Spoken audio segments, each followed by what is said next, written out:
Assuming that last class वाला hygiene आपने up to date कर लिया, पढ़ लिया, ठीक है। तो लास्ट क्लास हाइजीन प्रिंसिपल में 2-3 पोस्टुलेट्स थे, 2 ही मेन, ठीक है।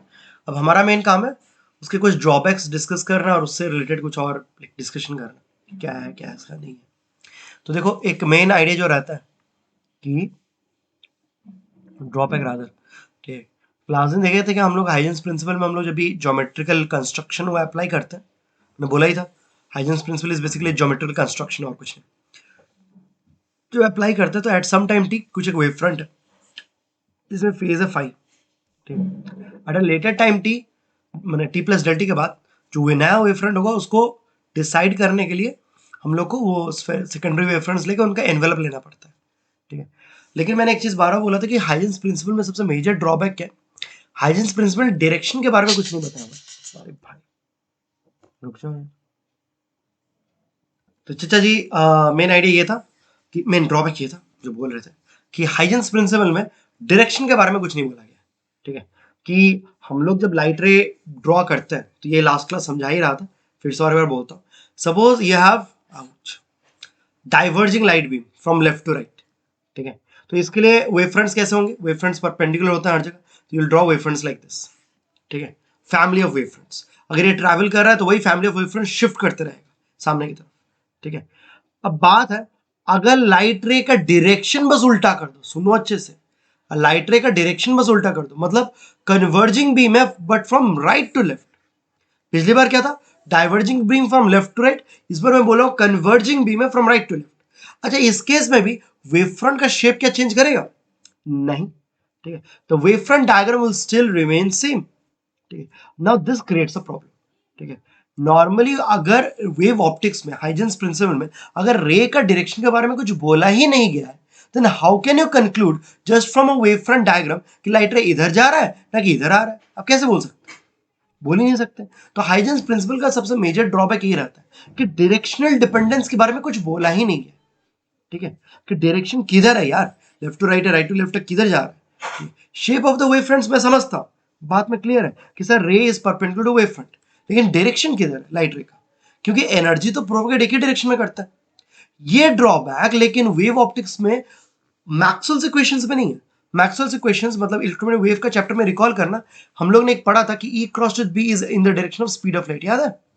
E cross with B is same है in the direction of parallel speed of light. तो मतलब मैक्सवेल्स इक्वेशंस में इनहेरेंटली आपको पता होता है कि direction of propagation of light, ठीक है, उसके साथ electric field and magnetic field का क्या रिलेशन है। तो वहां पे एक डायरेक्शनल डिपेंडेंस, वहां पे डायरेक्शन के बारे में बोला गया है कुछ, हाइजेंस प्रिंसिपल में डायरेक्शन के बारे में कुछ बोला ही नहीं गया, ठीक है। So that creates a problem, ठीक है। तो ये चाहो तो लिख सकते हो Huygens principle, Huygens principle, Huygens principle, no directional aspect, ठीक है। डायरेक्शन के बारे में कुछ नहीं बोला गया, ठीक है। इसीलिए दिस क्रिएट्स अ प्रॉब्लम, क्या प्रॉब्लम कि सर अगर आप सेकेंडरी वेव फ्रंट्स बहुत सारे ड्रॉ करते ही हो, ठीक है, तो आप एनवेलप किधर लोगे, ठीक है, आप एनवेलप किधर लोगे, would you take a forward envelope और you take a backward envelope. दोनों ही envelopes they are actually valid depending upon direction of propagation.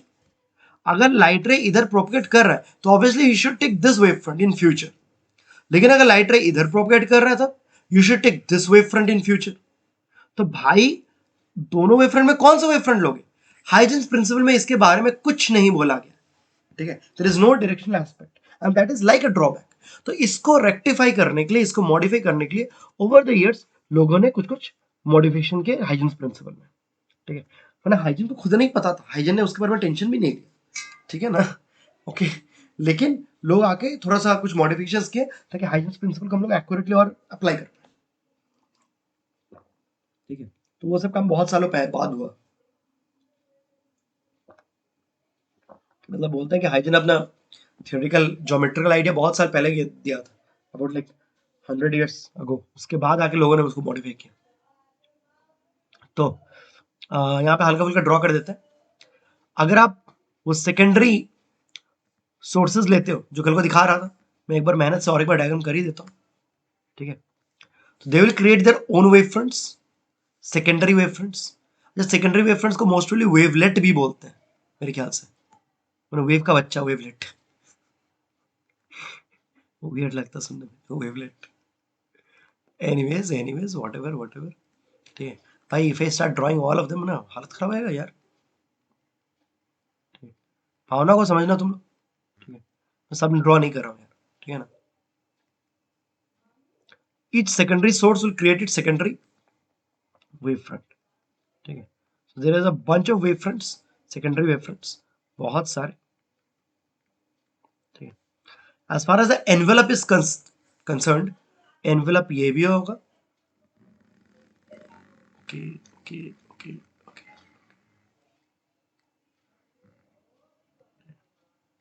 This is your phi prime at a time t plus del t, ठीक है। इसको हम लोग बोलते हैं forward envelope, forward envelope. Now somebody might argue कि सर इसका एक बैकवर्ड एनवेलप भी साइमल्टेनियसली मिलता है, लेकिन कौन सा एनवेलप लेंगे ये आपको पता कैसे चलेगा, ठीक है।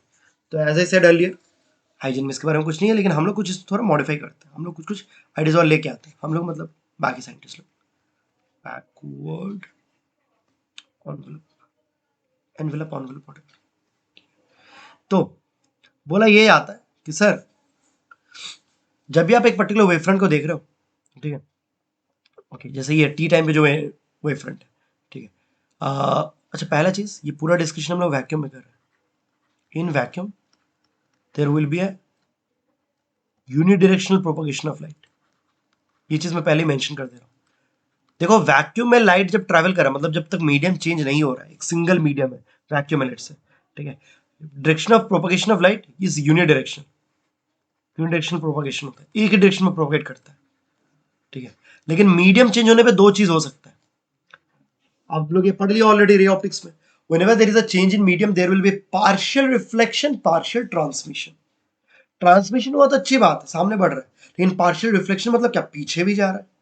सो बैकवर्ड प्रोपगेशन भी होता है प्रैक्टिकल लाइफ में, whenever there is a medium, ठीक है। तो बैकवर्ड प्रोपगेशन भी पॉसिबल है, ठीक है। लेकिन right now we won't be concerning also with backward propagation.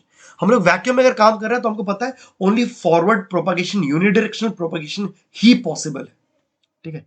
But how do explain this, vacuum में यूनिडायरेक्शनल प्रोपगेशन कैसे एक्सप्लेन होगा, उसका रीजन क्या देता है, ठीक है, एक्सप्लेनेशन, ठीक। How do explain,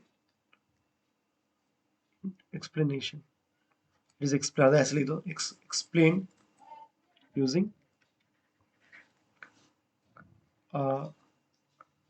using an obliquity, समझा देता, बस लिख दो पहले, explain using an obliquity factor for intensity distribution, for amplitude distribution, amplitude distribution, बस लिखने के लिए लिख लेना, मीनिंग समझा रहे हैं, डोंट वरी, ठीक है। क्या आइडिया क्या, तो जैसे मैंने बोला, बार बार एक ही चीज बोला, हाइजन में आपको अगर ज्योमेट्रिकल कंस्ट्रक्शन करते हो तो आपको दो एनवेलप मिलता है, forward as well as backward. तो कौन सा एनवेलप हो रहा है, ठीक है, दोनों एनवेलप ही पॉसिबल है, डिपेंडिंग अपॉन फॉरवर्ड किसको बोलते हो, बैकवर्ड किसको बोलते हो, ठीक है, ओके। मैंने फॉरवर्ड बैकवर्ड ना बोल के मैं लेफ्ट एंड राइट एनवेलप बोलता हूँ, तो left envelope and right envelope दोनों ही पॉसिबल है प्रैक्टिकली। अगर लाइटर इधर ट्रैवल कर रहा है वैक्यूम में तो ऑब्वियसली राइट एनवेलप आएगा, लेकिन लाइटर अगर इधर ट्रैवल कर रहा है ऑब्वियसली लेफ्ट एनवेलप आएगा, ठीक है। तो दोनों ही अलाउड है अंडर डिफरेंट सर्कमस्टेंसेस, लेकिन एक पर्टिकुलर प्रॉब्लम में एक ही हो सकता है।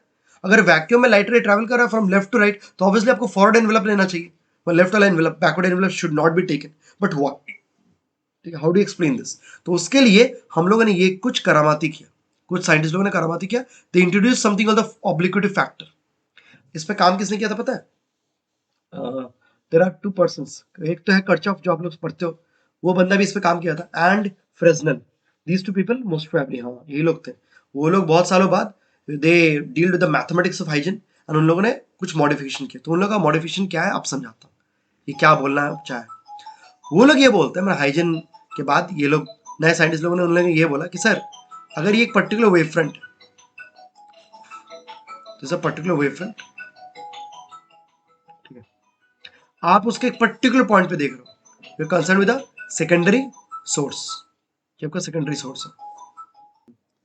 तो बोलते हैं कि सर आप वेव फ्रंट पे जो ओरिजिनल वेव फ्रंट है उसका एक छोटा सा पोर्शन पे फोकस करो, ये छोटा सा पोर्शन, तो ऑलमोस्ट कर्व नहीं दिखेगा, ऑलमोस्ट स्ट्रेट लाइन दिखेगा, तुमको बोल सकते हो, ठीक है। और ये जो ये रेड डॉट में ऐसे करके दिखाया, ठीक है, ये आपका सेकेंडरी सोर्स है, ध्यान से, हाँ, ये आपका सेकेंडरी सोर्स है।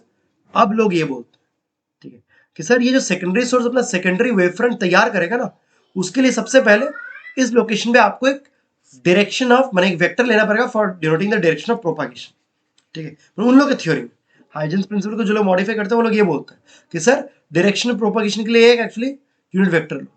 तो लेट्स से ये आपका एक डायरेक्शन ऑफ प्रोपागेशन समझा, डायरेक्शन ऑफ प्रोपागेशन मतलब उस वेव फ्रंट पे जो भी इंसिडेंट एनर्जी का डायरेक्शन था, ठीक है, वो एनर्जी डायरेक्शन इधर है, डायरेक्शन ऑफ प्रोपागेशन या डायरेक्शन ऑफ इंसिडेंट एनर्जी, ठीक है। मैंने ये बाकी लोग जब काम करना शुरू किए, ये कर्चॉफ एंड फ्रेस्नेल, ये लोग जब हाइजेंस प्रिंसिपल को मॉडिफाई करने का ट्राई किया तो by the time electromagnetic wave theory develop होना शुरू हो गया था, ठीक है। तो इन लोगों ने ये बोला कि सर डायरेक्शन ऑफ प्रोपगेशन में हम लोग क्या कर सकते हैं, हम लोग ये बोल सकते हैं कि सर ये पॉइंट सोर्स सेकेंडरी सोर्स अपना जब सेकेंडरी वेव फ्रंट क्रिएट कर रहा है, लेट्स से ये आपका सेकेंडरी वेव फ्रंट है, अच्छा ये अभी ड्रॉ मत करना, ये सुन लो फिर आप कॉपी करते रहना। ये सेकेंडरी वेव फ्रंट क्रिएट करता है आफ्टर सर्टेन टाइम इंटरवल डेल्टी, देखा जाता है अकॉर्डिंग टू देम, उन लोगों का ये थ्योरी था कि सर ये सेकेंडरी वेव फ्रंट पे एम्पलीट्यूड हर जगह सेम नहीं है, there is an amplitude distribution over this secondary wave front, ठीक है। एम्पलीट्यूड इस वेव पे, ये भी तो एक वेव फ्रंट है ना, सेकेंडरी वेव फ्रंट, ये भी एक वेव फ्रंट है, वेव इधर से प्रोवाइड कर रहा है। लास्ट क्लास बोले थे ना हाइजीन का कॉन्सेप्ट क्या था कि sir every secondary source is behaving like a point source of light, तो वो फिर अपना वेव क्रिएट करता है चारों तरफ, ठीक है। तो ये जो चारों तरफ अपना वेव डिस्ट्रीब्यूट कर रहा है, इस वेव में हर जगह एम्पलीट्यूड डिस्ट्रीब्यूशन सेम नहीं होता, ठीक है। इनफैक्ट एम्पलीट्यूड डिस्ट्रीब्यूशन के लिए कॉमनली ऐसे एक डायग्राम दिखाया जाता है, ठीक है, ये बस एक अप्रोक्सीमेट डायग्राम है, डायग्राम इस तरह से दिखाया जाता है, थोड़ा फॉलो कर, ठीक है। कॉमनली एक डायग्राम इस तरह से दिखाता है, ठीक है, just so that you can visualize, ऐसे करके बोलते हैं कि सर इस वेव फ्रंट पे if you try to like visualize the amplitude distribution you will see something like this. Direction of propagation की तरफ अगर आओगे द amplitude is very large, it's like इस डायग्राम का ऐसा थिक मोटा बनाने का रीजन यही है, you make it thick because इससे मैं ना पिक्टोरियली समझा सकते हो कि उस डायरेक्शन में एम्पलीट्यूड जो भी है वो बहुत ज्यादा है, लेकिन जैसे आप पीछे की तरफ जाते हो the amplitude gradually decreases and ultimately 180 degree एकदम जब ऑपोजिट में देखोगे वहां पे जीरो हो जाएगा।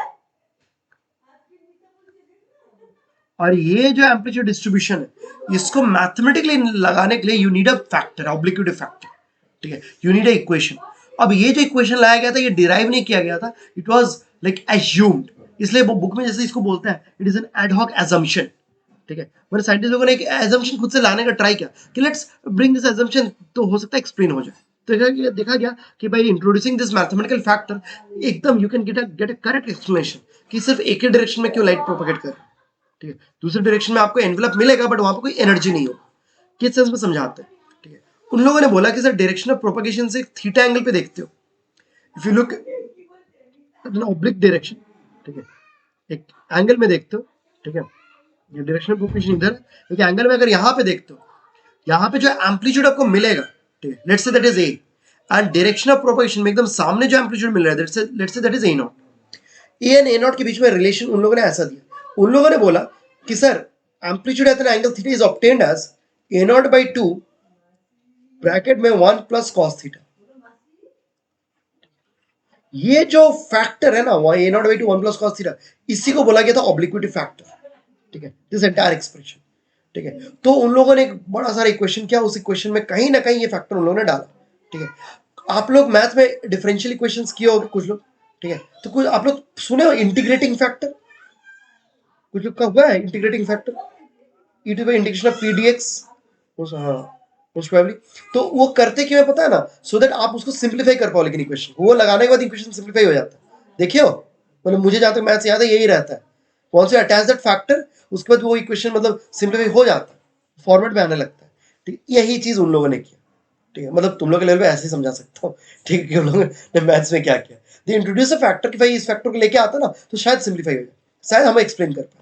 तो उन लोगों ने ये एजम्पशन दिया कि मोस्ट प्रोबेबली जब सेकेंडरी वेव फ्रंट तैयार होता है वहां पे amplitude is distributed, amplitude not same everywhere, ठीक है। और जानबूझ के उन लोगों ने ऐसा इक्वेशन क्रिएट किया कि तुम देखो थीटा को 0 डिग्री करोगे तो आपको ए का वैल्यू ए नॉट ही मिलेगा, ठीक है, लेकिन थीटा को 180 करके देखो उस फॉर्मूले में पुट करो, थीटा इक्वल्स टू 180 कितना आ जाएगा, cos 180 माइनस 1 माइनस 1 1 जीरो हो गया, एम्पलीट्यूड यहाँ पे क्या आ गया, एकदम नल्ला जीरो। ठीक है, इसका मतलब ये इस तरह का एक डायग्राम बन गया, समझ रहे हो आप। तुम जैसे ही ये डायरेक्शन प्रोपगेशन से ऑब्लिक डायरेक्शन में मूव करते हो, ऑब्लिक इसीलिए वर्ड आ रहा है, आपका एम्पलीट्यूड धीरे धीरे डिक्रीज करता रहता है ग्रेजुअली, एंड एकदम ऑपोजिट डायरेक्शन में पूरा जीरो हो जाता है।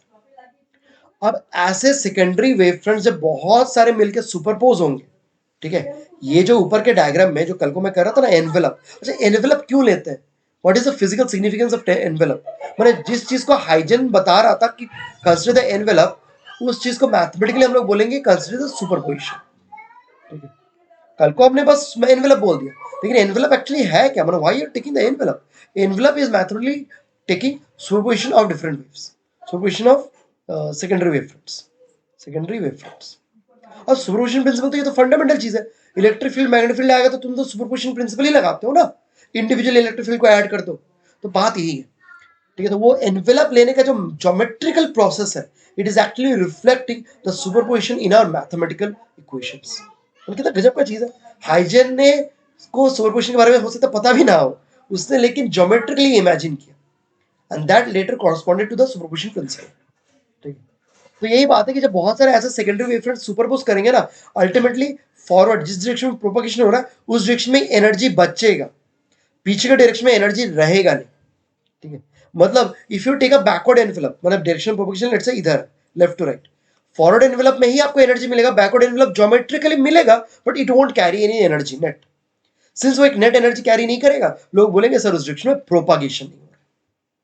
ठीक है, तो जनरली ये आइडिया रहता है जनरली। ठीक है, okay, this is one way of explaining, there are many other ways of explaining, you know। कुछ लोग ऐसे एक्सप्लेन करते हैं कि सर ये जो पीछे वाला पोर्शन है ना, जो बैकवर्ड एनवेलप में सेकेंडरी वेव फ्रंट्स का पोर्शन है, they actually undergo destructive interference. ठीक है, सिंस डिस्ट्रक्टिव इंटरफेरेंस होता है, वो लोग क्या करेंगे, कुछ नेट एनर्जी उधर रखेंगे नहीं। YDS से आई गेस सब लोग ने रिवाइज मारा होगा थोड़ा, यंग्स डबल स्लिट एक्सपेरिमेंट, उसमें क्या होता है, कंस्ट्रक्टिव इंटरफेरेंस होता है, नेट एनर्जी वहां पे दिखता है, कहीं पे डिस्ट्रक्टिव इंटरफेरेंस हो गया मतलब वहां पे नेट एनर्जी है ही नहीं। ठीक है, तो बात यही होता है, बहुत लोग ऐसे भी एक्सप्लेन करते हैं। तो एक्सप्लेन करने के लिए, हाइजन को सही करने के लिए लोग बहुत तरह से एक्सप्लेन करते हैं, लेकिन हाइजन ने खुद नहीं सोचा कि उसके नाम पे इतना कुछ कांड मचेगा लेटर ऑन 100 साल बाद। ठीक है, तो ये आइडिया रहता है, तो ये कॉमनली एक क्वेश्चन पूछा जाता है। ठीक है, तो बहुत सारे बुक्स में ये कॉन्सेप्ट इंक्लूड है, तो जान के रखिएगा। ठीक है, we can explain the unidirectional propagation of light in Huygens principle by using an obliquity factor for amplitude distribution, ऐसे करके लिख देना। एंड हाँ, एनर्जी से मैं क्यों बोल रहा हूँ, क्योंकि सर मैं तो यहाँ एम्पलीट्यूड का बात किया, तो मैं एनर्जी में कैसे जंप कर गया, क्योंकि होपफुली तुम लोग को याद होगा कि intensity intensity is proportional to, याद है, एम्पलीट्यूड स्क्वायर, YDSC में कर रहे थे हम लोग। ठीक है, intensity is proportional to amplitude square, तो यहाँ पे ये चीज बोल सकते हो, sir since intensity is proportional to amplitude square, no net energy, no net energy in backward envelope. Backward envelope मतलब किस पॉइंट का टैंजेंट होगा, वो इसके टैंजेंट होगा, ए इक्वल्स टू 0 के, समझ रहे हो ना। So no net energy in backward envelope, BC के मतलब हाँ बैकवर्ड, हाँ समझ लेना, एनवेलप एनवेलप व्हाटएवर। तो जो एनर्जी है फॉरवर्ड एनवेलप में ही मिलेगा। सो बेसिकली हाइजेंस प्रिंसिपल से एक वेव फ्रंट से दो वेव फ्रंट्स मिलते हैं आपको, लेकिन अल्टीमेटली प्रैक्टिकली में एक ही वेव फ्रंट सर्वाइव करता है, उसी का मीनिंग है, दूसरे वेव फ्रंट का कोई मीनिंग नहीं। ठीक है, बढ़िया, सुंदर, अति सुंदर, दैट इज इट। ठीक है, ये रहा। एक चीज बोल देता हूँ, बाद में तुम लोग कुछ जो लोग कॉपी करो करना, लेकिन एक चीज और एक बोल देता हूँ, you know there is another idea regarding this, मतलब मैं लास्ट क्लास बोल रहा था कि टिल डेट भी लोग रिसर्च पेपर निकालते रहते हैं, so till date people try to explain the concept of back forward and backward envelope. तो उसमें एक पॉपुलर एक्सप्लेनेशन जो लाइक जब आप रिसर्च करोगे, कभी जिंदगी में गलती से कर लिए, ठीक है, या फिजिक्स डिटेल्स में पढ़ लिए तो पता चलेगा, प्रेजेंट डे में there is another explanation for this two envelopes. लोग क्या समझाते हैं पता है, लोग बोलते हैं कि सर एक्चुअली इक्वेशंस में देखा गया है, ठीक है, कि जब ज्योमेट्रिकली तुम दो एक एनवेलप से, एक वेव फ्रंट से दो एनवेलप निकाल रहे हो, व्हाट इट एक्चुअली मींस कि सर टाइम टी, एक एक्चुअली वेव फ्रंट तो टाइम टी पे था, दो एनवेलप का मतलब एक एनवेलप है एट अ लेटर टाइम, एक envelope refers to the wave front at a earlier time. ठीक है, मैंने जैसे वेव इक्वेशन में होता ना, तो मैथ्स का, कि सपोज अगर कोई इक्वेशन में, ठीक है, अगर वेव इज अ फंक्शन, माने y is a function of x and t, अगर कोई एक वेरिएबल जैसे टाइम की जगह पे अगर तुम t प्लस सी लगा दो, मतलब the graph will get shifted. याद है ना, ये पढ़े थे ना आप लोग? ठीक है, सिर्फ मैंने वेरिएबल में कहीं भी एक चेंज कर दो तो वो ग्राफ शिफ्ट कर जाएगा। तो देखा जाता है कि अगर मैथ्स के साथ इस वेव फ्रंट दो एनवलप होने का रीजन दिखाया जाता है, तो बहुत लोग ऐसे शो करते हैं कि सर एक्चुअली इक्वेशन में एक जगह टी प्लस सी आता है और एक जगह टी माइनस सी आता है। दैट बेसिकली implies कि the location of the wave front at a later time and the location of the wave front at a earlier time. So दो एनवलप एक्चुअली ये समझा रहा है। बहुत लोग ऐसे एक्सप्लेन करने का ट्राई करते हैं। यहाँ पे obviously explanation actually later on quantum में आता है, not in this case actually, लेकिन many people bring out the explanation here also. ठीक है, तो इधर उधर के बुक्स पढ़ोगे तो थोड़ा ये सब पता चलेगा। तो ये मैं ऐसे ही बोला, ये जरूरत नहीं है तुम लोग के लेवल पे। तुम लोग के लेवल पे यही वाला किया जाता है, ऑब्लिक्विटी फैक्टर वाला एक्सप्लेनेशन। लेकिन मतलब ये जान के रखना कि there are many ways of interpreting the two envelopes. ठीक है, तो कुछ लोग बोलते हैं कि सर दो एनवेलप मतलब एक फ्यूचर दिखा रहा है, एक पास्ट दिखा रहा है। बढ़िया, गजब। ठीक है, तो that is it.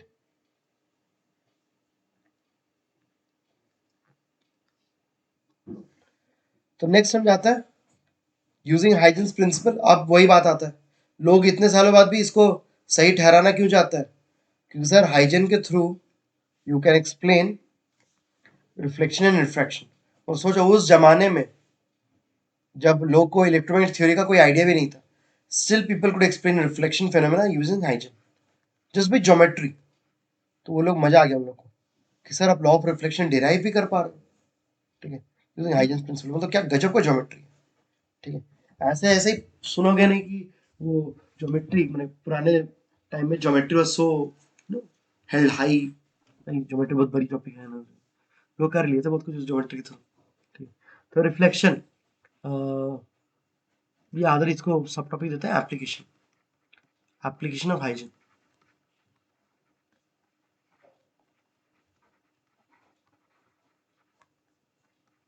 Huygens principle, principle समझ लो। सबसे पहला काम होता है अंडरस्टैंडिंग द,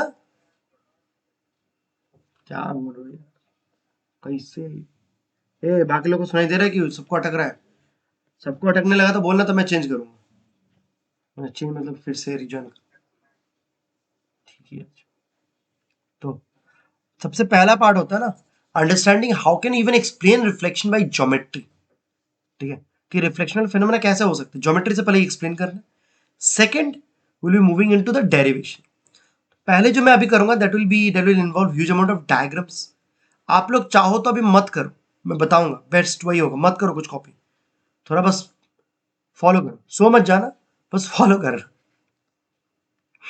तो देखो, बोलते सर ये आपका इंटरफेस है, ये मीडियम वन, ये एयर, ये और एक medium, and this is the interface, it's a surface between two medium।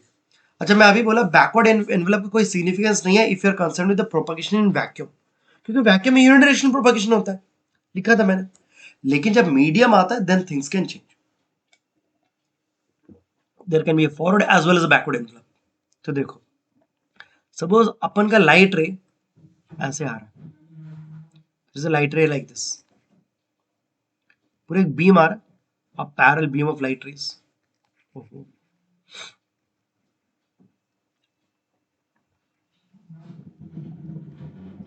So parallel beam of light rays is incident on the interface between air and a medium। Medium हो सकता है transparent, OPEC हो, कुछ भी, हम फिलहाल लेकिन OPEC मान लेते हैं, ओपेक मीडियम। मतलब it won't allow any energy transfer in the forward direction, मतलब ये फॉरवर्ड डायरेक्शन है नीचे, उस डायरेक्शन में कोई एनर्जी ट्रांसफर अलाउ तक नहीं करेगा। तो क्या होगा, पीछे जा सकता है लेकिन इधर नहीं हो सकता। तो हाउ डू एक्सप्लेन दैट कि पीछे जाएगा? ज्योमेट्री से करना है सर, सेम ज्योमेट्री, कोई आइडिया यूज नहीं कर सकते। लोगों ने बोला सर ज्योमेट्री में वेव फ्रंट्स लेके आओ। वेव फ्रंट्स कैसे होता है पता ना, परपेंडिकुलर टू रेज, ये ब्लू डॉटेड लाइन तो रेज, हाँ, incident raise, incident wave front. अच्छा, डब्ल्यू एफ मतलब वेव फ्रंट। प्लीज ये चीज आप लोग समझ लीजिएगा कि जैसे बचपन से हमको पता है, बचपन से किसी को बोले रे डायग्राम करो, सब लोग ऐसे कर देते हैं, क्योंकि बचपन से आपको ऐसे पढ़ाया गया है ना, तो आपका दिमाग ट्रेन हो चुका है कि सर लाइट रे गया तो इधर रिफ्लेक्ट करेगा। लेकिन आज को हम लोग ये पूछना चाह रहे हैं कि सर लाइट रे गिर के इधर ही क्यों जाएगा, क्या जरूरत है? सर लाइट रे गिर के इधर क्यों नहीं आ सकता? ऑब्वियसली इतने दिन बाद मैं ये बोलूंगा तो तुम लोग बोलोगे सर एब्सर्ड है, लेकिन क्यों एब्सर्ड है यार? क्या रीजन है एब्सर्ड होने का? हमको यही चीज डिटेल्स में समझना है कि सर कहाँ से एब्सर्ड आ गए यहाँ। हमको तो एब्सर्ड नहीं लग रहा, ठीक है, तो हमको ज्योमेट्रिकली एक्सप्लेन कर। तो लोग ने बोला कि सर पहले इंसिडेंट वेव फ्रंट्स ड्रॉ करो, तो you can draw family of wave fronts, ठीक है। तो अरे यार चाप हो गया, कोई नहीं, मैं 2 वेव फ्रंट्स ड्रॉ करता हूँ, ठीक है। These are incident wave fronts, ठीक है। अच्छा किसी एक टाइम पे लेट से कि वेव फ्रंट है जिसने सरफेस को यहाँ पे हिट किया, इंटरफेस को, ठीक है। अब हाइजन लगाते हैं, ध्यान से बच्चा तुम लोग सुनना है, ठीक है, सुनो। इस पे तुम बहुत सारे पॉइंट्स ले सकते हो which will behave as secondary sources. तो आपने कुछ कुछ पॉइंट्स लिए, यहाँ पे एक पॉइंट लिया, यहाँ पे लिए, बहुत सारे बीच में बहुत सारे पॉइंट्स हैं। Let's consider these 2 secondary sources. कौन सा? एक यहाँ पे S1 और एक एकदम यहाँ पे S2, बीच में S3 भी आ जाएगा, S3 S4 S5 जितना लेना चलो। Now the secondary sources will behave like point sources. They will create their own wave fronts. So ये अपना wave front create करेगा। इसको किस कलर में दिखाऊं सर? ग्रीन में दिखाता हूँ। S1 अपना wave front क्लियर कर रहा है, लेकिन अब बात ये है, wave front का जो पार्ट ओपेक मीडियम में रहना चाहिए वो रह नहीं सकता, because it won't allow any energy transfer. वो आप wave front दिखा भी नहीं सकते, it should not be available there. तो रादर हम लोग बोलते हैं कि सर सिर्फ ये वाला wave front प्रेजेंट है, ठीक है, ये वेव फ्रंट प्रेजेंट है, तब wave front is not even present, ठीक है। सिंस ओपेक मीडियम है उस डायरेक्शन में कोई कंडक्शन नहीं होता, बट टू ट्रांसमिशन नहीं है, तो there is this envelope only, बस ये एनवेलप, ठीक है।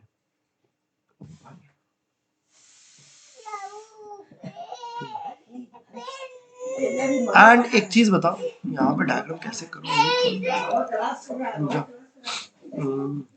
ठीक है। एक चीज याद करो, लास्ट क्लास देखे थे, कोई भी सोर्स से अगर वेव फ्रंट निकलता है, उसका जो radius it can be written as speed into time interval, क्योंकि जो वेव ट्रैवल किया है, वो जो डिस्टेंस ट्रैवल कर रहा है, that will depend on the speed and time interval. तो जितने देर बाद देखोगे आपको वेव फ्रंट उतना बड़ा रेडियस का दिखेगा। तो अगर मैं S1 के मैंने इस टाइम के बाद, ये टाइम T था, एक लार्ज टाइम इंटरवल बाद देखता हूँ, तो S1 से जो वेव फ्रंट निकला है, there will be a large hemisphere, तो मैं वही ड्रॉ कर रहा हूँ यहाँ। तो मैं लेट से एक लार्ज टाइम बाद देख रहा हूँ, तो S1 से जो वेव फ्रंट निकला है, वो कौन सा वेव फ्रंट लेंगे? एयर में, ठीक है, नीचे की तरफ पॉसिबल नहीं है क्योंकि वो opaque medium, it won't allow. तो ये सेकेंडरी वेव फ्रंट है, हाँ, तो विजुअलाइज कर लो। छोटो को ड्रॉ करो, छोटो को परीक्षा पढ़ो, बड़ा से दिखा दो, समझा दूंगा। ये सब कुछ सेकेंडरी वेव फ्रंट S1 के कारण, ठीक है। बीच में सब लोग ऐसा कुछ करने का ट्राई करेंगे, लेकिन बीच वाले को बात छोड़ो, आप एक सेकेंडरी सोर्स आपको ऐसा मिलेगा गारंटी, ठीक है। लेट्स से बीच में और भी सेकेंडरी सोर्सेज हैं ऑन दैट टी टाइम पे जो wave front, incident wave front, उसमें बहुत सारे सोर्सेज हैं। एक ऐसा सोर्स कोई ना कोई मिलेगा, will get one source at least, जिसका wave front after time delta t looks like this, ठीक है। S1 के साथ साथ S2 ने भी अपना वेव फ्रंट क्रिएट करने का ट्राई किया है। S1 S2 they are lying on the same wave front, so they try to create this secondary wave front at the same time. T time पे दोनों ने अपना सेकेंडरी वेव फ्रंट क्रिएट करने का ट्राई किया। तो आफ्टर टाइम डेल्टी S1 का wave front मैंने ऑलरेडी दिखा दिया ग्रीन में। S2 का वेव फ्रंट, S2 तो भाई वंस अगेन इधर पूरा करने का ट्राई करेगा, लेकिन बैकवर्ड वो प्रोपेगेट नहीं करवा पाएगा, ठीक है, क्योंकि बैकवर्ड एनवेलप नहीं होता है। तो कुछ ऐसा होगा मे बी S2 के कारण wave front would look, may look somewhat like this, ऐसा कुछ। ये जो और एक एनवेलप ड्रॉ कर रहा हूँ, एनवेलप बोलो, वेव फ्रंट, ये सेकेंडरी वेव फ्रंट है फ्रॉम S2, ये चीज समझो, ये स्टार्टिंग फ्रॉम S2 का वेव फ्रंट, ठीक है। तो बोलते हैं कि सर एक वेव फ्रंट इस लिमिट, इस रे का, इस पॉइंट का, सोर्स का, S2 वाला वेव फ्रंट, इस S2 के कारण वेव फ्रंट ये बीच में अगर तुम देखो ना, तो सबका वेव फ्रंट थोड़ा डिफरेंट तरह का होगा, एंड इनका तुम एनवेलप ले सकते हो, and that envelope will give you the next wave front at time T plus delta t. तो हमको वो पूरा डायग्राम इन डिटेल्स क्रिएट करना है। अब ये कॉपी में इस तरह से करना डिफिकल्ट लगता है, तो इसलिए मैं बोला पहले समझ लो तुम लोग, फिर मन किया तो कॉपी करना। बुक में जनरली दे अवॉइड दिस, ठीक है। इसका एक एनिमेशन होता है, वो करके मैं दिखा, क्या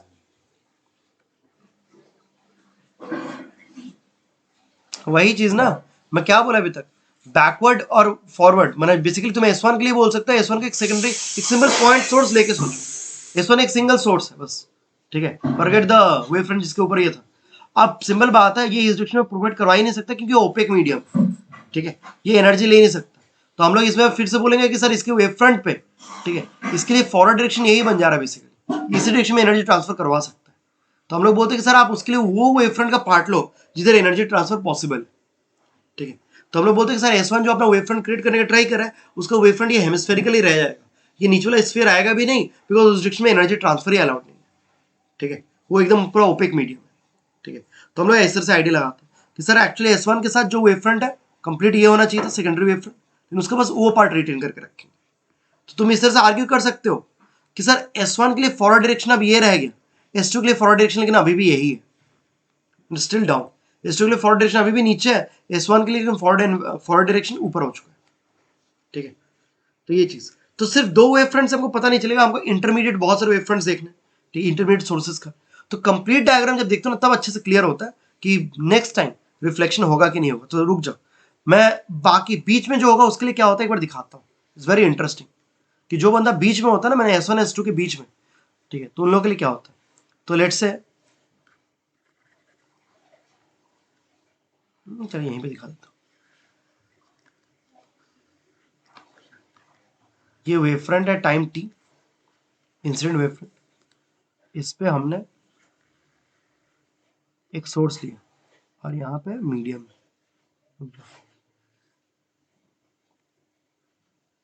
कंसिडर दिस, ये जो S है ये बेसिकली S1 एंड S2 के बीच में, ठीक है, S in between S1 and S2 for sources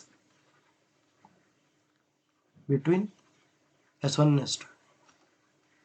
S1 कौन सा सोर्स है जो एग्जैक्टली इंटरफेस पे लाई कर रहा है, जो वेव फ्रंट पूरा का पूरा पीछे में क्रिएट करेगा, मतलब in the original medium. S2 वो सोर्स है जिसके कारण वेव फ्रंट एग्जैक्टली जाके टच खा रहा है इंटरफेस से, with in a time delta उसका वेव फ्रंट एग्जैक्टली इंटरफेस पे टच खाया। S के कारण वेव फ्रंट क्या होगा सोचो, S1 के पास जो टाइम मिला चाहिए, इसका रेडियस सबका सेम है, ठीक है ना, तो radius will be C into del t, ठीक है, टाइम इंटरवल, ठीक है, ये मैं लिख भी देता हूँ, क्यों ना लिखूं, ये है T प्लस डेल टी, ये भी है T प्लस डेल टी, तो रेडियस सबका है C into del t, time interval. S के लिए भी टाइम डेल टी मिला है, लेकिन S का वेव फ्रंट कैसा होगा फॉलो करो। यहाँ पे लोग ये लॉजिक देते हैं कि सर S से वेव फ्रंट अगर निकालने का ट्राई करते ना, इट वुड हैव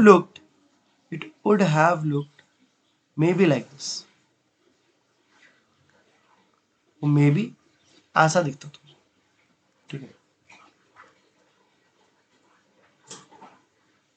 ऐसा, मतलब within a time T plus del t, within a time interval del t, ठीक है। S2 का जो सेकेंडरी वेव फ्रंट है वो पार्शियली फर्स्ट मीडियम में रहता, पार्शियली सेकेंड मीडियम में पहुंच जाता, लेकिन सेकेंड मीडियम में 1 सेकेंड ओपेक है तो वहां पर तो रह नहीं सकता। तो होता क्या, लोग एक्चुअली बोलते हैं कि सर इसके लिए तुम ये एक बार में तुम दिखा नहीं पाओगे, इसके लिए फिर क्या करना पड़ेगा, इसका वेव फ्रंट भी तो ग्रो किया है, तो इसमें तुमको फिर तोड़ तोड़ के सोचना पड़ेगा। मतलब इसका वेव फ्रंट जब ग्रो कर रहा था, अच्छे से बात सुनना, इससे जो वेव फ्रंट जो ग्रो कर रहा था, कभी नहीं, मैंने डेल्टी टाइम के अंदर का बात कर रहा हूँ, डेल्टी टाइम अगर 0.2 सेकंड्स का इंटरवल है तो हो सकता है 1 सेकंड के अंदर इसका वेव फ्रंट एक्चुअली ऐसा कहीं पे पहुंचा हो, बाकी 1 सेकंड में क्या होगा, यहां पे जो आ चुका है वो लोग पीछे में क्रिएट करना शुरू कर देंगे, ठीक है।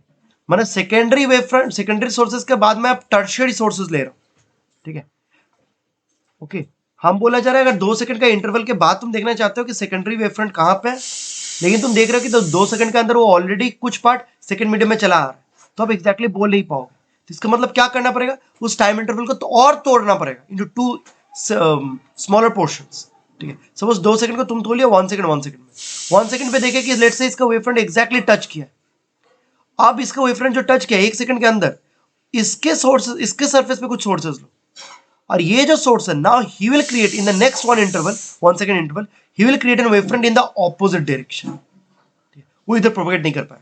मतलब अल्टीमेटली इस तरह से अगर कहानी चलते रहा, अल्टीमेटली तुमको जो दिखेगा in this entire time interval delta t पूरा, वो फाइनल वेव फ्रंट कुछ ऐसा दिखेगा, ध्यान से देखना, लुक समवॉट लाइक दिस, ठीक। मतलब जब ये धक्का खाया था वहां पे सबने अपने अपने छोटे छोटे सोर्सेज सेकेंडरी वेव फ्रंट्स किए थे, उनका एनवेलप अब ये होगा, मतलब ये नहीं, the final secondary wave front for a source like S after a time delta t actually looks like this. सोचो इस सेकंड, ये पूरा सेकेंडरी वेव फ्रंट है, इसका कुछ पार्ट पहले मीडियम में और कुछ पार्ट बाकी उसी मीडियम में, लेकिन वो रिफ्लेक्टेड पार्ट, ये डॉटेड वाला पार्ट होना चाहिए था लेकिन ये प्रेजेंट हो नहीं सकता, तो यहाँ पे ये पार्ट आ गया। ठीक है, तो डिटेल्स में जब हम लोग इस चीज को पूरा सिमुलेट करते हैं, क्या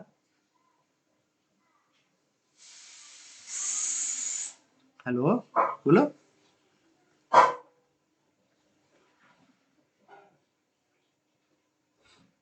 मैं क्या बोले जब सुने नहीं दिया, बोल पूछ सकता हूँ। ठीक है, तो ये बात है कि एक्चुअली हम लोग बार बार ये कॉन्सेप्ट लगाते हैं, ये S1 के साथ जो कॉन्सेप्ट लगा है, ठीक है, S1 के साथ सेकेंडरी वेवफ्रंट हम लोगों ने कैसे किया, since it can not be transmitted in the second medium, वो फर्स्ट मीडियम में ही ट्रांसमिट कर, ठीक है, वो फर्स्ट मीडियम में उसका वेवफ्रंट है, वो उसके लिए फॉरवर्ड डायरेक्शन। तो यही कॉन्सेप्ट हम लोग बीच में वेवफ्रंट्स के लिए लगाते हैं, तोड़ तोड़ के, एंड जब उस तरह से तोड़ तोड़ लगाओगे तो तुमको ना एक्चुअली ऐसे ऐसे वेवफ्रंट्स मिलेंगे, किसी का छोटा किसी का बड़ा, तो उनका जब एनवेलप लेने जाओगे तो एनवेलप कुछ ऐसा आ जाएगा। सो मतलब आफ्टर अ टाइम डेल्टी, अब सबके बारे में सोचो, S1 बीच में है, S2 बीच में बहुत सारे सोर्सेस, सबके कारण अगर तुम इस तरह से वेवफ्रंट्स ड्रॉ करते हो, अल्टीमेट जो टी प्लस डेल्टी टाइम पे जो एनवेलप होगा, फाइनल एनवेलप, वो कुछ ऐसा दिखेगा। ठीक है, बाप रे, final envelope it would look like this T plus delta t time पे। ठीक है, देखना, मैं पहले सेकेंडरी वेवफ्रंट ड्रॉ कर दूं, किसी एक का ऐसा वेवफ्रंट था, ठीक है, ये मतलब S1 के कारण, उसके पास वाला जो सोर्स होगा उसके कारण मे भी थोड़ा ऐसा, ठीक है, उसके पास वाले सोर्स का कुछ ऐसा, पास वाले सोर्स का कुछ ऐसा, पास वाले सोर्स बोलने का मतलब इस ओरिजिनल वेवफ्रंट पे जो सोर्सेज है वो लोग सब, उन लोगों का वेवफ्रंट थोड़ा सा धक्का खा रहा है, बाकी पार्ट ऐसा हो जा रहा है। अब ये जो पार्ट है ये भी तो सेकेंडरी वेवफ्रंट का ही पार्ट है, टी प्लस डेल्टी, यहाँ पे हर जगह फेज सेम है भाई, हर जगह there is the same phase, तो इस पार्ट का वो पार्ट हम यहाँ पे दिखा रहे हैं। तो at a time T plus delta t time पे अगर तुम देखते हो द सेकेंडरी वेव फ्रंट्स, ठीक है, S1 के कारण ऐसा था, बाकी सबके कारण ऐसा होगा, और S2 के कारण भाई यहाँ पे लेट से किसी एक पॉइंट पे बस यूं ना ऐसा टेंजेंट, ये S2 का वेव फ्रंट, ठीक है, ये तो प्रॉपर डायग्राम हुआ नहीं, समझ लो, ये S2 का wave front, T plus delta t time पे सब इन सब वेव फ्रंट पे फेज क्या है, सेम है। तो जो फाइनल वेव फ्रंट होगा जिसको हम लोग बोलेंगे रिफ्लेक्टेड वेव फ्रंट, ये लोग जैसे incident wave front, now I need reflected wave front, reflected wave front होगा वो क्या होगा, the envelope of these secondary wave fronts, इनका एनवेलप तब कैसा दिखेगा, इनका एनवेलप ऐसा स्लांट दिखेगा। ठीक है, ये जो एनवेलप दिखा आपको, इसको ब्लू में नहीं करते, इसको भी येलो में करते, ये जो एनवेलप दिखेगा, this envelope will be the reflected envelope, ठीक है, रिफ्लेक्टेड वेव फ्रंट, ये एनवेलप, ये वेव फ्रंट। तो इंसिडेंट वेव फ्रंट ऐसा था, ठीक है, सरफेस माने इंसिडेंट वेव फ्रंट ऐसा था, रिफ्लेक्टेड वेव फ्रंट ऐसा है, ठीक है। अब तुम इसके परपेंडिकुलर तुम दिखाओगे तो क्या मिलेगा तुमको, रेज, तुम बोलोगे सर इसके परपेंडिकुलर तो रेज ऐसे दिखेंगे ना, परपेंडिकुलर रेज ऐसे दिखेंगे, मतलब रिफ्लेक्टेड रेज ऐसे, वाओ, ठीक है, तो वेल, तो पता चला कि okay by virtue of this complete idea अब फाइनली तब बोल पा रहे हो इंसिडेंट रेज ऐसे है, रिफ्लेक्टेड रेज ऐसे, ठीक है, इंसिडेंट वेव फ्रंट्स ऐसे है, रिफ्लेक्टेड वेव फ्रंट्स ऐसे, इतना कुछ करने के बाद, तो this is a completely geometrical approach जिससे लोग वो वेव फ्रंट्स का एनवेलप ड्रॉ करके ट्राई करते थे, ट्राई टू शो कि यहाँ से रिफ्लेक्शन होता है geometrically, it's completely geometrical approach, ये बार बार बोल रहे हैं, इसका कोई रीजन नहीं देते हैं Huygens, Huygens just try to explain it geometrically. अब देखा जाता है कि ज्योमेट्रिकल मेथड इतना धांसू है कि यहीं से तुम लॉ ऑफ रिफ्लेक्शन डिराइव कर लेते हो, बचपन से आप law of reflection you take it for granted, but now you can derive it, ठीक है, तो डेरिवेशन के लिए मैं एक सेपरेट डायग्राम करूंगा जहाँ पे इजीली समझ में आ जाएगा, ठीक है, यहाँ पे this is like not good, लेकिन यहाँ पे 3 सेट्स ऑफ डायग्राम्स करने का रीजन यही है, ठीक है, देखता हूँ क्लास 10 में अगर टाइम रहा, टाइम तो रहेगा, थोड़ा वेट कर सकता हूँ, मैं खोज के निकाल के दिखा दूंगा कि what is the actual animation look like, मतलब अगर ये पूरा चीज एक एवोल्यूशन है, ठीक है, इसलिए तोड़ तोड़ के इस तरह से दिखाना ना बहुत डिफिकल्ट हो जाता है, ठीक है, ये लोग बुक्स में तो जनरली इतना डिस्कस करेंगे भी नहीं, वो सिर्फ बोलेंगे सर इंसिडेंट वेव फ्रंट ऐसा था, रिफ्लेक्टेड वेव फ्रंट ऐसे मिलता है, ठीक है, जनरली सबसे कॉमनली बोर्ड में भी अगर तुम आया तो लोग क्या करते हैं ना, बोर्ड में एक्सप्लेन करने के लिए थ्योरी में बस ये वाला दिखाता है, S1 এর জন্য এমনি S2 এর জন্য এমনি বলবে স্যার S1 S2 এমনি জয়েন করে দাও, মানে S2 এখানে একটা পয়েন্ট আছে ওখানে সেম ফেজ S1 সেম ফেज এমনি জয়েন করে এটা रिफ्लेक्टेड वेव फ्रंट হয়ে গেল, उतना सिंपल होता नहीं है क्योंकि बीच में सोर्सेज वो मेनली कंट्रीब्यूट करते हैं, वो लोग भी कंट्रीब्यूट करते हैं एनवेलप के लिए, लेकिन बुक में जनरली वैसे एक स्ट्रेट लाइन ड्रॉ करके खत्म कर देते हैं, सर मान लो सर है ना, एज्यूम कर लो, तो ये जनरेट करने का तरीका है कि how are the wave fronts generated,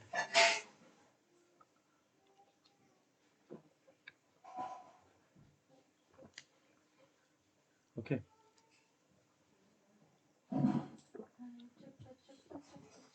तो ये डिस्कशन रहता है।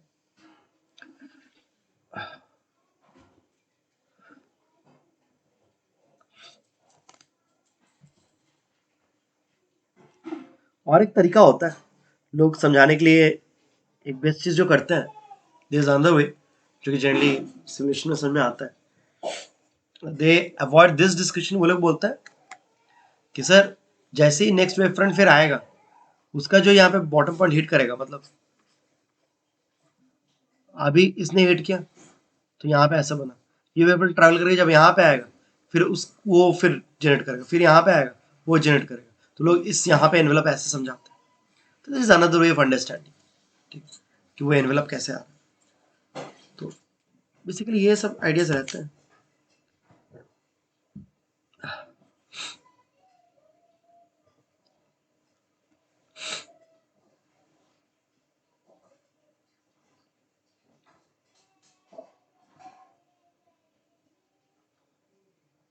तो बस अगर ड्रॉ करना है तो करो, नहीं तो मैं मूव ऑन करता हूँ, ठीक है। तो लोग साइमल्टेनियसली ड्रॉ कर लिए होंगे, तो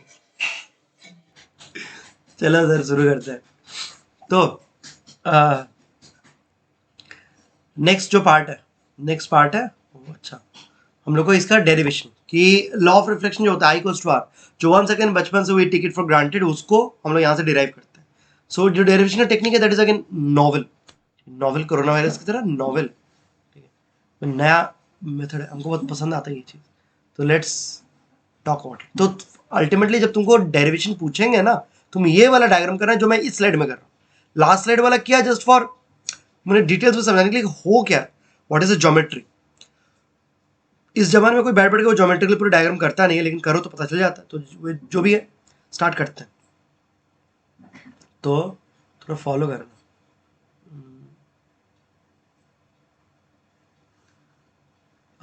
इंसिडेंट वेव फ्रंट ना, ये ना, रुक जाओ।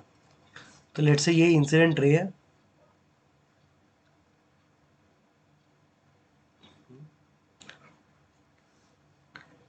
अच्छा रिफ्लेक्शन के बाद चचा का reflected wave front may be like this. हमको कीप इन माइंड, हमको ये समझ में आया डायग्राम से कि रिफ्लेक्शन होगा, ये अभी तक नहीं समझ में आया कि दोनों एंगल सेम होंगे। तो स्टिल नॉट कंप्लीटेड और लाइक एंटायर रिफ्लेक्शन कॉन्सेप्ट, हमको ये डिराइव करना, तो डेरिवेशन फॉलो करना, ठीक है। तो हम लोग इंसिडेंट रे के लिए इंसिडेंट वेव फ्रंट ड्रॉ करते हैं। Ray and wave front they are always mutually perpendicular, तो सोच समझ के ड्रॉ करने का चचा, ठीक है। यस, और इसके लिए रिफ्लेक्टेड वेव फ्रंट, तो IWF, ठीक है। इतना भी शॉर्ट फॉर्म नहीं मारते सर।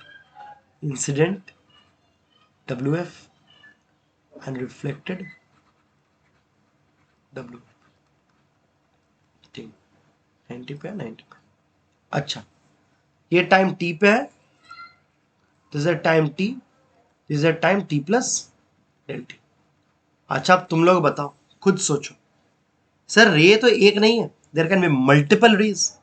एक्चुअली रे डायग्राम में sir you can have a parallel beam, ऐसा पूरा एक पैरेलल बीम है, ठीक है। रिफ्लेक्शन के बाद ये पैरेलल बीम हो,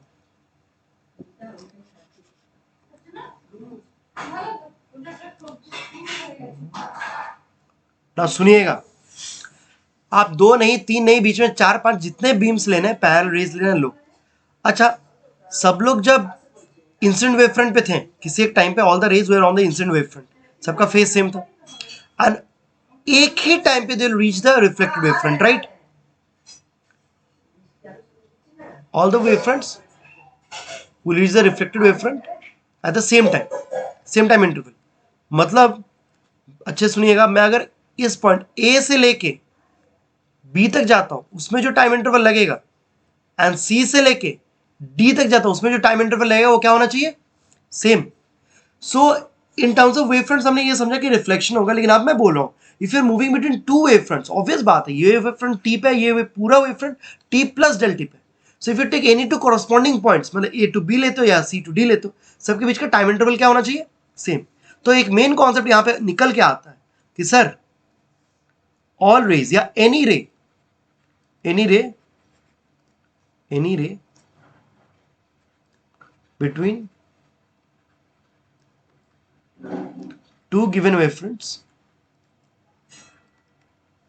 WF ऐसा है मानो वेवफ्रंट्स, हाँ, must take same time delta t, right.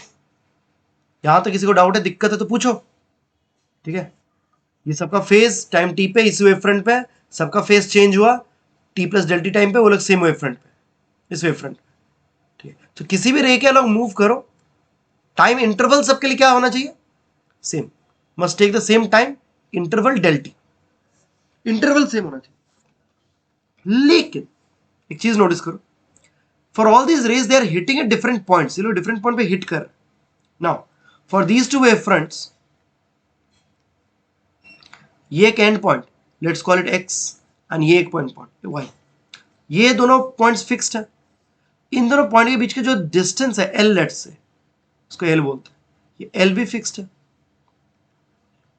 तो between two given wave fronts L is a constant, सब रेज डिफरेंट पॉइंट पे हिट कर, किसी भी एक रे को लो, let's say A to be जो रे जा रहा है उसको मैं देख रहा हूं, या सी टू डी जो रे जा रहा है उसको मैं देख रहा हूं, he is hitting the surface at a distance, let's say क्या बताऊं distance, small d, distance x लिखता हूं, small x, from this end, ठीक, लेफ्ट हैंड से एक्स डिस्टेंस पे ये सी डी वाला रे हिट कर, ए बी वाला रे हिट करेगा at a different distance, let's say x prime, different rays different जगह पे हिट करेंगे, एक्स डबल प्राइम, ठीक है।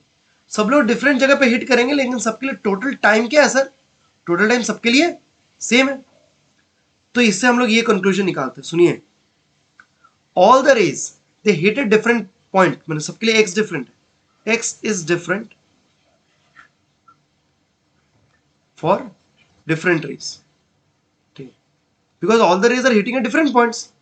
एक्स बेसिकली मैं किसको बोल रहा हूं, x is the distance from the left hand where the ray hits, फिर से बोलता हूं, एक्स में किसको लिख रहा हूं, x is the distance from the left hand जहां पे रे पहली बार हिट कर रहा है सरफेस को, ठीक है, तो उसको मैं एक्स से डिनोट कर रहा हूं। तो एक्स हर रे के लिए डिफरेंट है, is different for different rays, but सबके लिए टाइम इंटरवल सेम होगा। तो अब मैं बोलता हूं कि सर किसी एक रे के लिए, लेट्स से फॉर रे सी डी, ठीक है, let's try to create an expression of time interval, एक टाइम इंटरवल की एक्सप्रेशन तैयार करो, ठीक है। मैं बोलता सर टाइम इंटरवल, सर जब तक ये हवा में मूव करे इसका स्पीड, तो स्पीड ऑफ लाइट है ना कांस्टेंट है, ठीक है, सी है, ऐसा ये कर्सिव में सी लिख रहा हूँ, मतलब स्पीड ऑफ लाइट।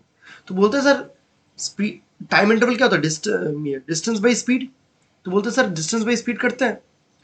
तो सी डी वाला रे बीच में जहाँ पे हिट किया था ना, let's call that point P, तो time interval is distance by speed, तो डिस्टेंस कैसे लिख सकते हैं, हम लोग बोलते हैं सर सी पी प्लस, या सी पी बाई स्पीड, वहां पे भी क्या था C, plus P D by speed, P D by वहां पे भी क्या था सी, समझ में आया। हम लोग बेसिक काइनेमेटिक्स लगा रहे हैं या time and distance, time interval is distance by speed, तो इतना डिस्टेंस कवर करने में जो टाइम लगा, फिर इतने पीडी डिस्टेंस कवर करने में जो टाइम लगा। सीपी का एक्सप्रेशन लिखो, सीपी का एक्सप्रेशन लिखोगे कैसे, हम बोलते sir now we can use geometrical angles, ठीक है, ठीक है। तो देखो कैसे कर रहे हैं, ध्यान दीजिएगा, हम बोलते सर देखो, अगर ये एंगल आई है, द एंगल ऑफ इंसिडेंस जो हम लोग नॉर्मल के साथ लेते हैं ना, होपफुली दिख रहा है तुम लोग को, ये एंगल आई है, ये 90 माइनस आई, ये 90 है ना, तो ये 90 माइनस आई, ये एंगल भी आई आएगा, चेक करो।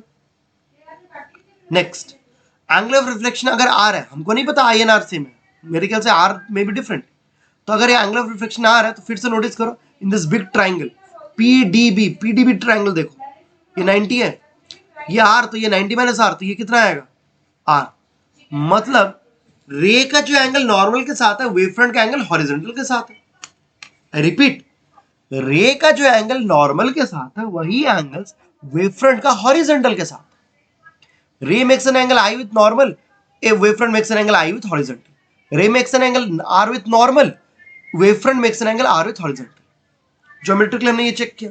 तो सीपी को मैं कैसे लिख रहा हूँ, सीपी डिस्टेंस, ये ट्राइंगल मिल रहा है एक छोटा सा, ठीक है, ज्यादा दिक्कत हो तो मैं पूरा लिख दे रहा हूँ, तो कुछ ज्योमेट्री है फॉलो करना। ट्राइंगल सीपी एक्स लो, ट्राइंगल सीपी एक्स में सीपी क्या होगा, सीपी मैंने एक्सपी इज द हाइपोटेन्यूज, ठीक है, तो एक्स के टर्म्स में अगर मैं लिखूं तो क्या आएगा, ठीक है, एक्स साइन आई आएगा, देखो चेक करो, एक्स कॉस एक्स साइन, ये सब तो पता है नहीं इतने दिन में। तो x sine i will be CP. Same से अगर ट्राइंगल पीडी भी लेते हो, पीडीबी, ठीक है, पीडी कितना होगा, पीडी भी ट्राइंगल के लिए hypotenuse is this distance l minus x, ठीक है, और ये आर है तो l minus x cos r will be BD मैंने डी वाई, अच्छा पी डी बी नहीं, sorry P D Y, P D Y B नहीं, पी डी वाई, ठीक है, पी डी वाई। इस ट्राइंगल के लिए अगर पी डी निकालते हो तो it will be P Y hypotenuse के टर्म्स में, तो साइन आर आए, तो l minus x sine r, ठीक है। तो आप यहां पे पुट करो, तो लोग बोलते हैं सर डेल्टी का एक्सप्रेशन यह है, x sine i plus l minus x sine r by c. हम देख रहे हैं कि सर एक्स आ रहा है यहाँ पे, डेल्टी के एक्सप्रेशन में एक्स आ रहा है, लेकिन हमको पता है x is different for different rays, लेकिन डेल्टी तो सबके लिए सेम है। तो ये चीज समझो, डेल्टी सबके लिए सेम है लेकिन एक्स सबके लिए डिफरेंट है, और यहाँ पे del t is a function of x. तो यहाँ पे कंक्लूजन क्या मिला कि del t must be independent of x, ठीक है, एक्स के ऊपर डिपेंड करता है लेकिन del t must be independent of x, ठीक है, एक्स से के ऊपर डिपेंड नहीं करना चाहिए क्योंकि डेल्टी तो सबके लिए सेम है। इसका मतलब यहाँ पे एक ही कंक्लूजन आता है मैथमेटिकली कि सर इस एक्सप्रेशन को अगर रीअरेंज करो, ठीक है, रीअरेंज करके मैं ऊपर में करता हूँ, यहीं पे करता हूँ, इस एक्सप्रेशन को अगर रीअरेंज करते हो तो क्या आएगा एक बार देखो, एल साइन आर एक साथ में करो और एक्स को कॉमन ले लो, तो आगे एक्स को कॉमन लेने के बाद साइन आई माइनस साइन आई, ठीक है, बाई सी। डेल्टी का एक्सप्रेशन ये आ रहा है सिंप्लीफाई करके, रीअरेंज करके, ठीक है। हम लोग बोल सकते हैं कि सर डेल्टी के एक्सप्रेशन में बार बार एक्स आ जा रहा है लेकिन एक्स के इंडिपेंडेंट होना चाहिए क्योंकि डेल्टा तो सबके लिए सेम है। How is that possible mathematically, how can you make del t independent of x? ये तभी पॉसिबल है only if coefficient of x is zero. So del t must be independent of x, ये पॉसिबल कब है, a coefficient of x must be zero, coefficient of x is zero. तो x का coefficient कौन है, sine i minus sine r, वो zero होना चाहिए। तो sine i equals to sine r मतलब i equals to r, voila law of reflection आ गया, first law of reflection, angle of incidence equals angles of reflection. तो इसको prove करने का ये ज्योमेट्रिकल टेक्निक है, मतलब हम लोग टाइम एंड डिस्टेंस यूज कर रहे हैं obviously but with help of geometry. तो ये तरीका होता है, ये लॉजिक होता है। तो go through this entire pattern, अगर ये क्लियर है तो रिफ्रैक्शन हम लोग एक लाइन में कर लेंगे, रिफ्रैक्शन में ज्यादा दिक्कत नहीं होगी, जल्दी कर लेंगे। अच्छा रिफ्रैक्शन के लिए 1 second I try to explain the gory details, एकदम डिटेल्स में जाएंगे कि सर क्या होता है, लेकिन वो डायग्राम आप चाहो तो बाद में कर लेंगे, मेन पार्ट पहले डिस्कशन कर लेंगे डेरिवेशन, फिर वो पार्ट करते रहिए।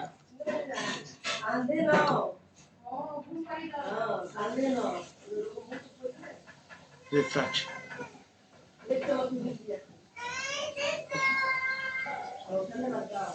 इसमें क्या होता है कि sir you have an interface between two different medium,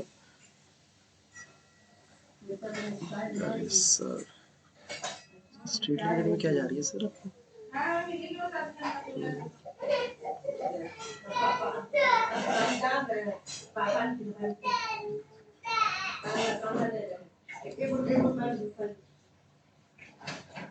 बहुत बढ़िया।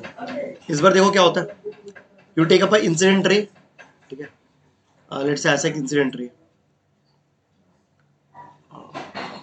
लेट्स से डेंसर से रेयर में जा रहा है, रेयर से डेंसर में जा रहा है, तो आपको पता है ना it turns towards the normal, लेकिन हम लोग को वो नहीं करना है, हम लोग को रिफ्रैक्शन के बारे में पता ही नहीं है, हमको पूरा डिराइव करना है स्टार्टिंग फ्रॉम ज्योमेट्रिकल कॉन्सेप्ट्स। तो हम लोग हाइजन का कॉन्सेप्ट लगाते हैं, हाइजन बोलता है कि सर दो डिफरेंट मीडियम में मेन चीज क्या होता है ना, speed of light is affected. ये चीज एटलीस्ट ये बेसिक चीज है जो एस्टैब्लिश किया गया कि सर डिफरेंट मीडियम में डिफरेंट स्पीड होगा। तो यहाँ पे सपोज स्पीड है v1, यहाँ पे speed of travel will be v2 and let's say v2 is less than v1, rarer से डेंसर में जा रहा है, डेंसर मीडियम में the speed of propagation of light is less, let's say, ठीक है, v2 लेस है, तो how will it affect the propagation?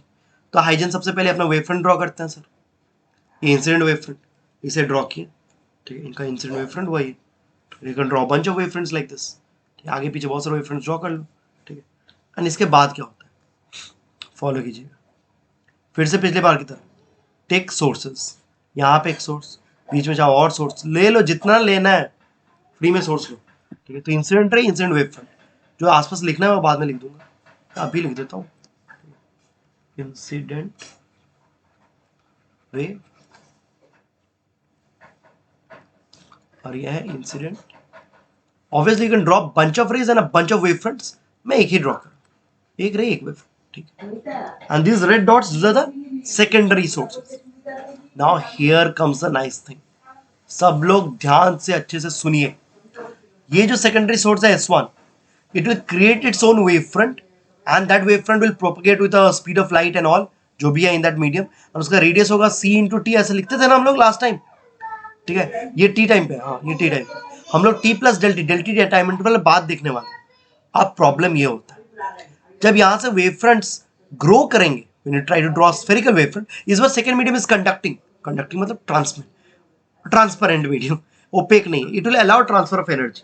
तो S1 से वेव फ्रंट्स दोनों तरफ ही निकलते हैं, ऊपर में भी नीचे में भी, ठीक है, मतलब एक स्फेरिकल वेव फ्रंट होता है। लेकिन दिस इज द प्रॉब्लम, सुनिए, सेकेंड मीडियम में अगर स्पीड कम है, ठीक है, तो सेकेंड मीडियम में रेडियस कम होगा in the same time interval. I repeat, जब वेव फ्रंट ऐसे ग्रो करने का ट्राई किया ना, इस साइड में वेव का स्पीड ज्यादा है, इस साइड में वेव का स्पीड कम है, तो एक्चुअली क्या होगा, इधर वेव फ्रंट्स का रेडियस ज्यादा होगा in the same time interval, ठीक है, लेकिन इस साइड में वेव फ्रंट्स का रेडियस कम होगा in the same time interval, ठीक है, स्मॉलर।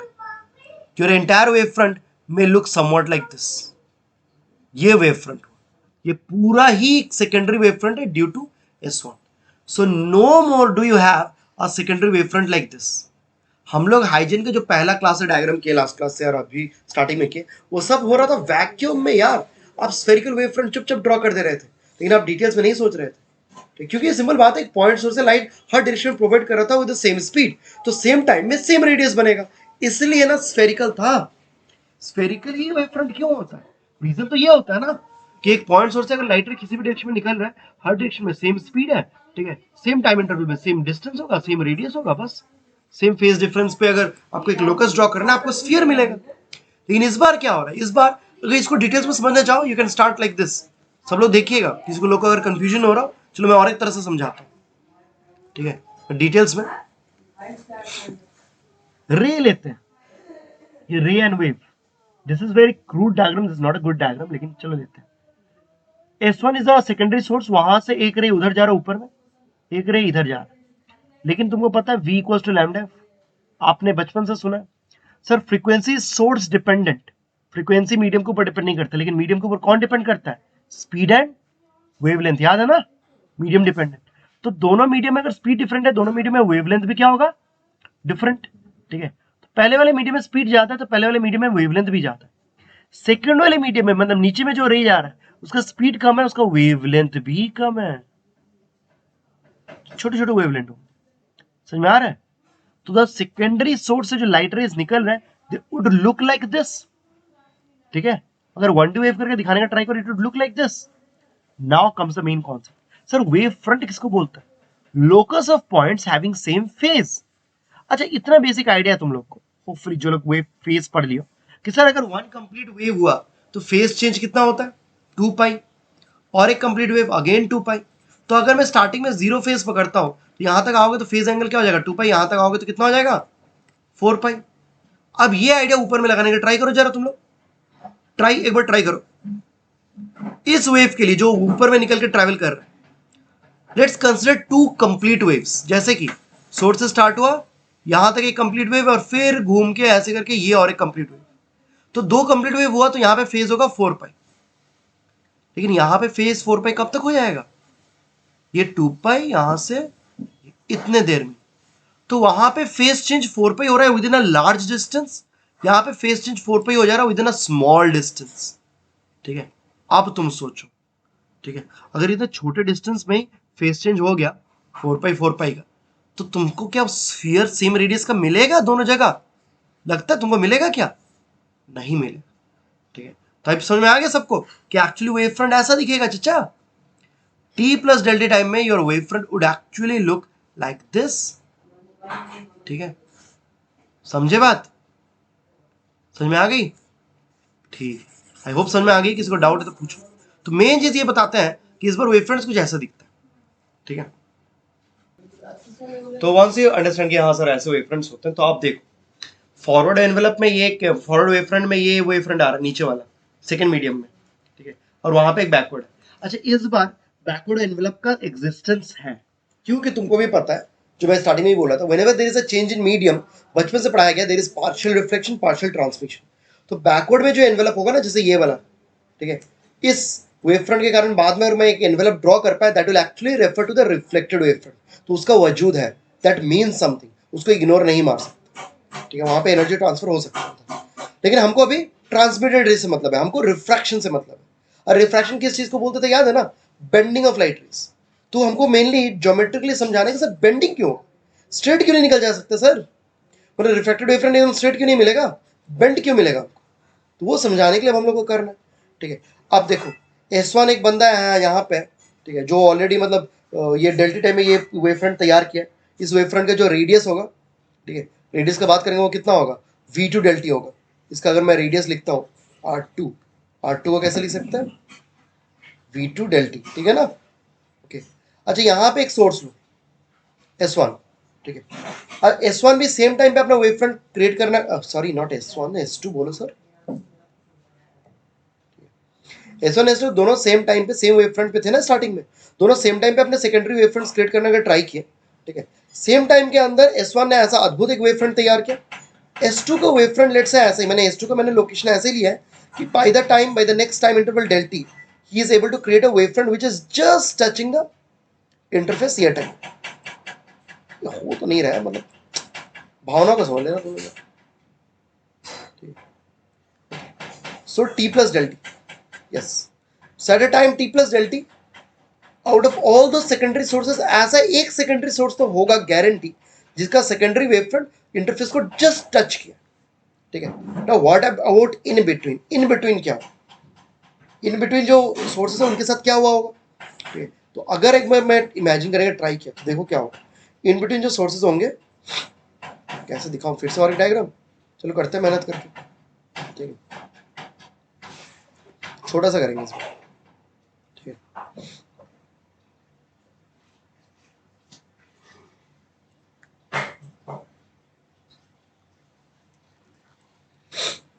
थोड़ा फॉलो करने का देगा, यस, देखिए इन बिटवीन जो sources low, not S1 not S2, अच्छे से सुनिएगा बात, S2 पूरा का पूरा, अच्छा S2 का ये जो रेडियस होगा कितना होगा सर, रेडियस किधर भी मेजर करो, V1 डेल्टी, S1 S2 से जो वेवफ्रंट, सॉरी, अच्छा आई मीन नोटेशन को उल्टो कर दीजिए ना, S1 ये रेडियस को R1 बोलते हैं, उस रेडियस को R2 बोलते हैं, ठीक है।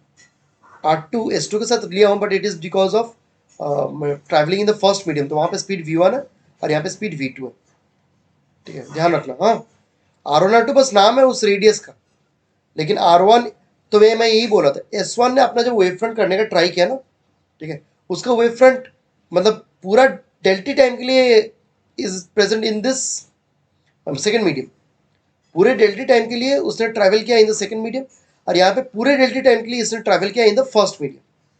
लेकिन बीच में अगर कोई सोर्स लेते हो बीच में, वो क्या होगा, वो जो वेव फ्रंट करने का ट्राई करेगा, he will travel for some time in the first medium and the rest of the time in the second medium, ठीक है।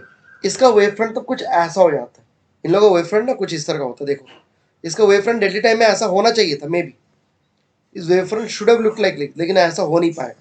क्या होगा बताओ तो इसके वेव फ्रंट का, ये जो पट एयर में है वो एयर में तो उतना ट्रैवल करेगा ये अच्छा खासा, ये जो पट सेकंड मीडियम में घुसना शुरू कर दिया था ना, it won't be able to remain like this, it will actually become somewhat like this.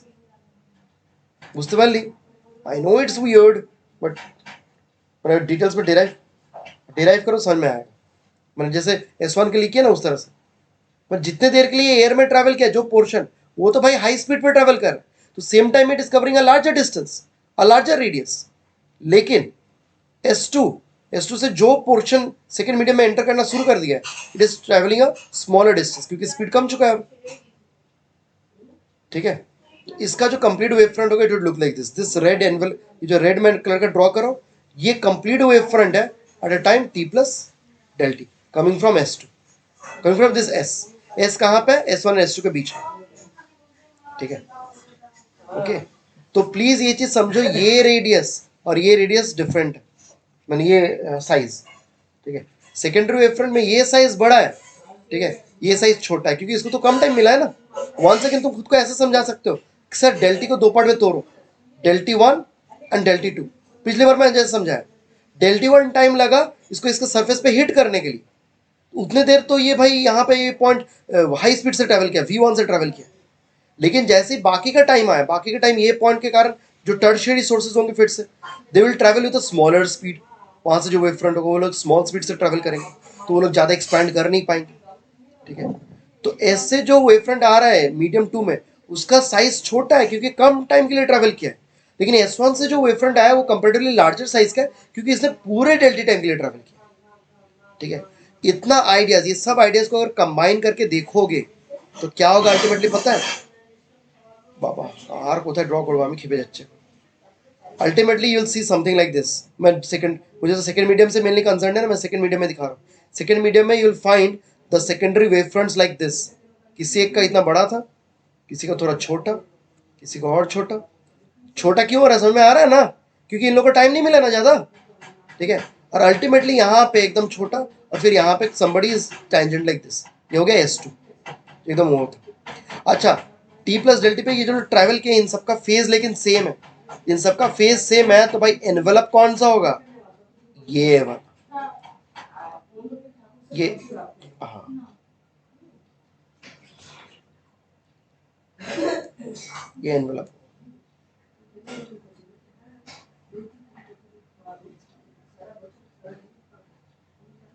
ऐसे एनवेलप होगा। ये हो गया तुम्हारा refracted wave front, refracted wave front.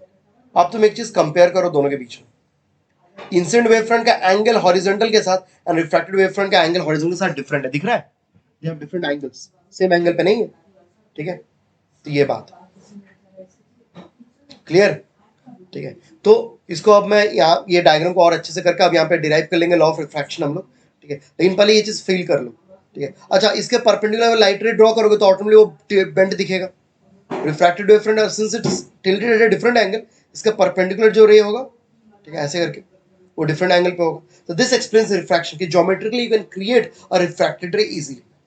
Just because second medium में स्पीड कम जा रहा ना, तो उन लोगों का रेडियस डिफरेंट है। अगर रेडियस सेम रह जाता ना तो प्रॉब्लम नहीं होता, तो पैरेलल वेव फ्रंट ही आता, ठीक है। बात क्लियर है, तो भाई इतना अगर कॉपी करना ही कर लो, इतना अगर कॉपी करना ही कर लीजिए, फिर हम प्रोसीड करते हैं डेरिवेशन में। 10 मिनट लगेगा, खत्म, बोर्ड खोलेंगे ना, ठीक है। तो इंसिडेंट वेव फ्रंट, ठीक है,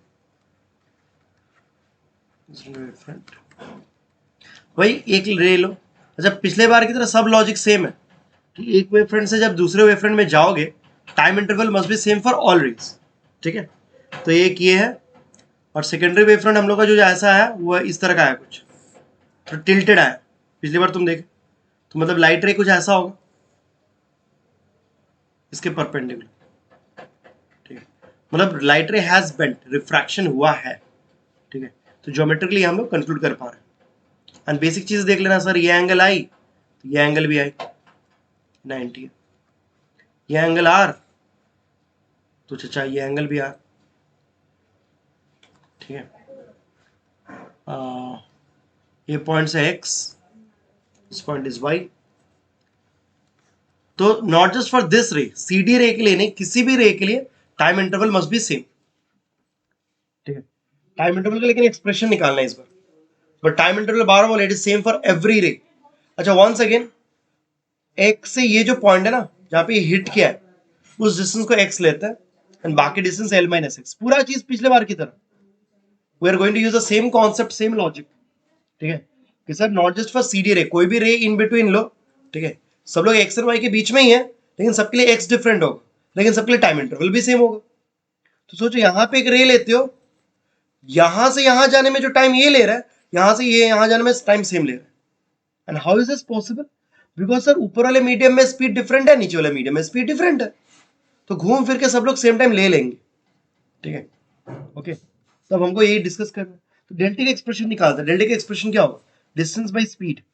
तो डिस्टेंस सीपी डिस्टेंस बाई यहाँ पे स्पीड क्या है v1, प्लस P से ये पॉइंट D, तो P D distance by speed V2।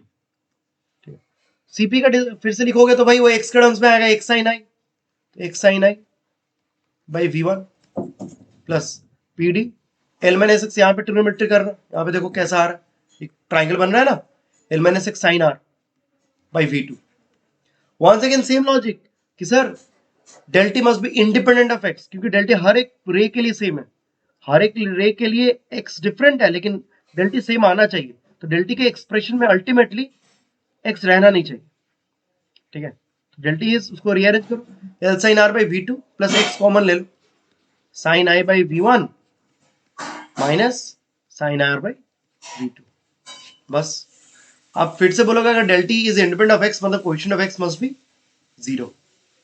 ठीक है, तो जो लॉजिक वाला पार्ट था वो पिछले बार रिफ्लेक्शन वाला ही है, वो सब मैं लॉजिक लिख नहीं रहा हूँ, तुम सब वो सेंटेंसेस बीच में लिख लेना। ठीक है, तो कोएफिशिएंट अगर 0 होना चाहिए तो साइन आई बाई V1 या symbol sine i by sine r equals to V1 by V2।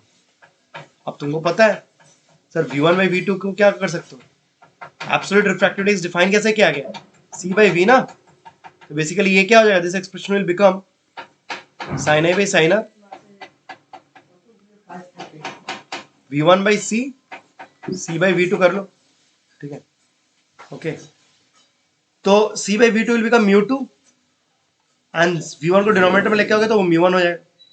ये हो गया आपका रिलेटिव रिफ्रैक्टिव इंडेक्स।